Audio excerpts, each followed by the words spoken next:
ती तुम्हाला कोणी विचारत नाही, नंबर खूप लागलेले असतात, तुमचा नंबर केव्हा तरी येतो, अशी स्थिती असते जनरली. तिथं तशी स्थिती नव्हती. तिथं ही स्थिती होती की आम्ही गेलो, आमचे पास काढलेले, खाली त्यांचा सेक्रेटरी आलेला, तो आम्हाला वर घेऊन गेला, चहा पाणी दिलं, आमची चौकशी केली आणि सांगितलं मंत्री साहेबांच्या चिंता. जसा आम्ही प्रवेश केला, मंत्री बसलेले ते सोफ्यावर, त्यांच्या टेबलवर नाही. त्याच्यावर आई आइए राउत जी, बैठिए, और खुशी हुई आपसे मिलकर. आपकी संगठना बहुत अच्छा काम कर रही है,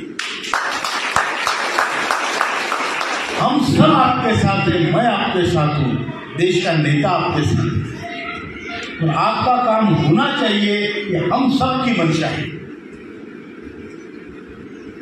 म्हटलं सर हो की नाही आहे, बरोबर आहे ना, चर्चा आहे. मंत्र्याला भेटलं म्हणजे लागले